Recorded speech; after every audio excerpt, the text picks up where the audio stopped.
Boo, boo, boo, boo, boo, boo, boo. Boo, boo, boo. Boo, boo, boo, boo, boo, boo, boo, boo, boo, boo, boo, boo, boo. Far, far away, in a far-off galaxy, in a far, far planet, Zenobia awoke at about 4:17,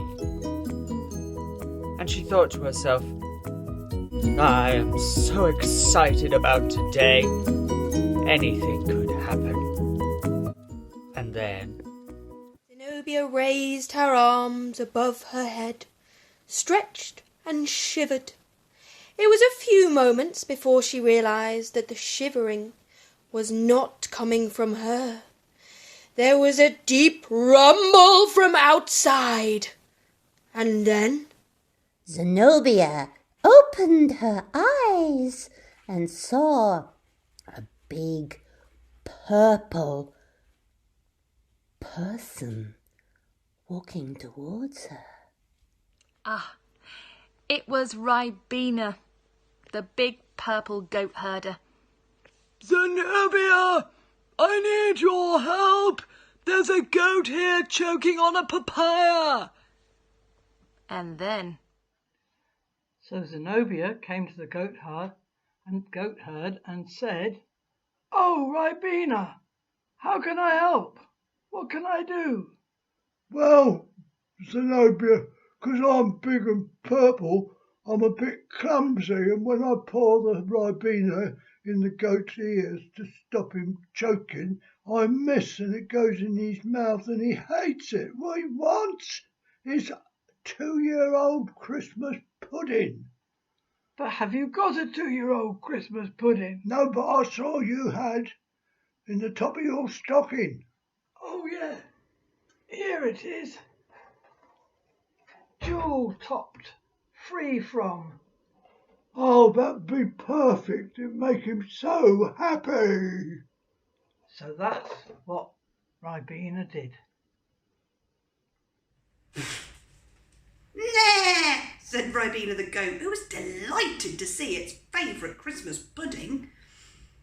Zenobia found a nearby microwave under a stone and put it in. Bing!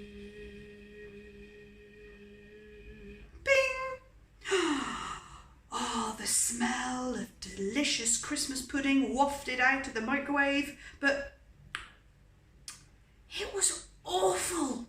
Free from Christmas pudding, Zenobia read on the packet. Free from anything nice.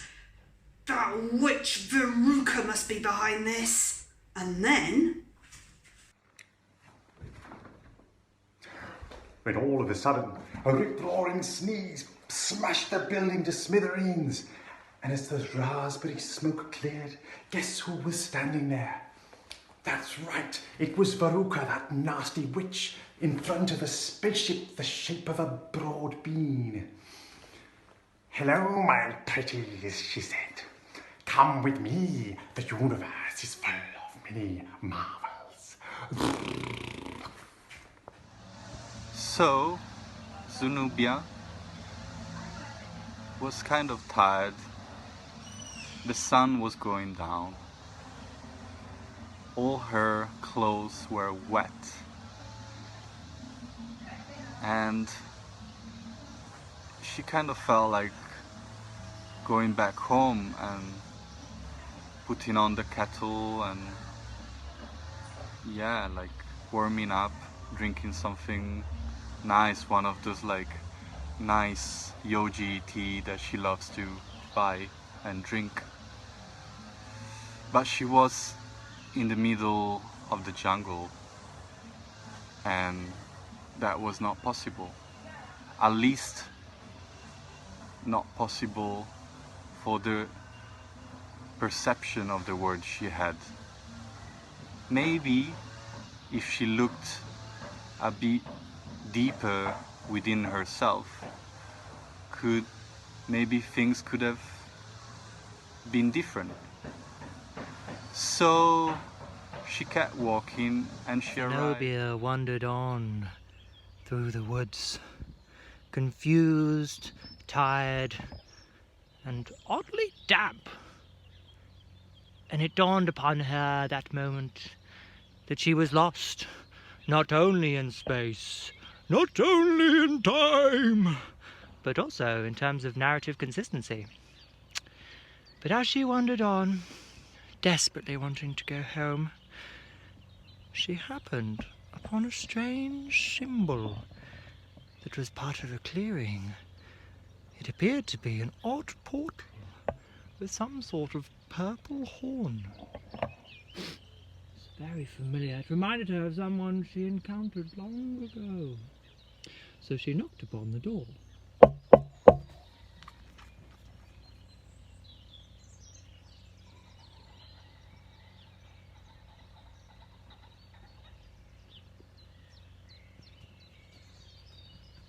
Zenobia?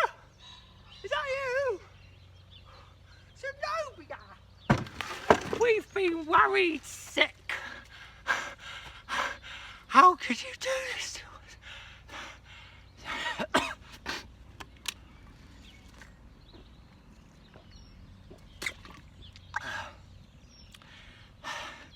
We had a plan, Zenobia.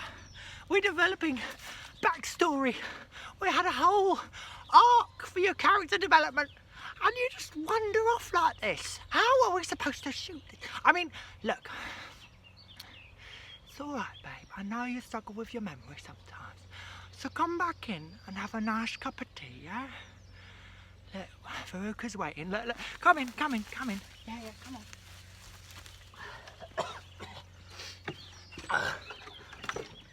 And then...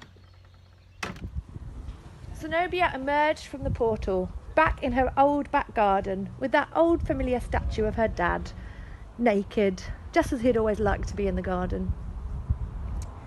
Her and Veruca shared a pot of Women's Balance, their favourite yogi tea. Zenobia was just beginning to think, oh, I feel right at home again, and oh, that Veruca, she's not half as bad as everyone says she is, when...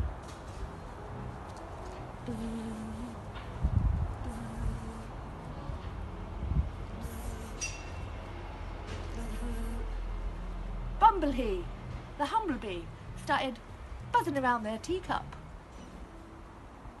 Oh, you are a strange and unusual creature, said Zenobia. Come and sit on the rim of my teacup while I stroke your furry little back legs. Oh, don't mind if I do, thought Bumblebee. He was very exhausted and very, very pregnant. Oh, plop, plop, plop. And with that, she plopped her eggs into the women's brew. With one tiny sip, both Veruca and Zenobia were taken as her parasitic surrogate hosts. And then... Now you must do my bidding, shrieked Bumblebee, who wasn't actually a very humble bee at all. But Zenobia and Veruca simply stared glassily back, before each erupting with 1,000 arms. All must be balanced, they droned. And with a creeping sense of horror, Bumblebee realised that the Women's Balance yogi tea was the worst possible vessel she could have chosen for her eggs. And then... Transformed, terrible and tentacular, Zenobia and Veruca rose from the cup, ready to bring their terrible, powerful forces of balance, harmony, mundanity, and order to the world. Ooh.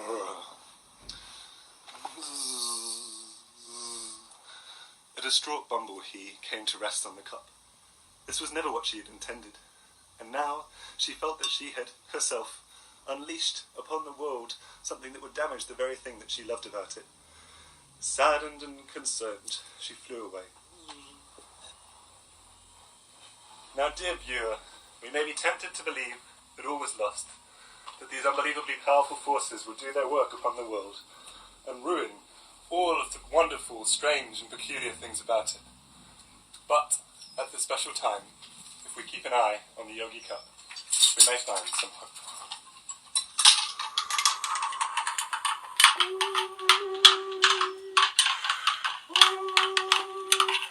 In the spirit of creative chaos,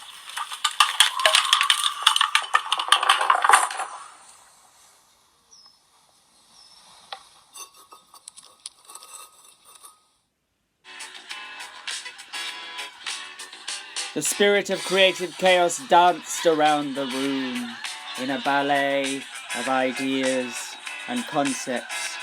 Zenobia and the others took in its final message. Happy Easter.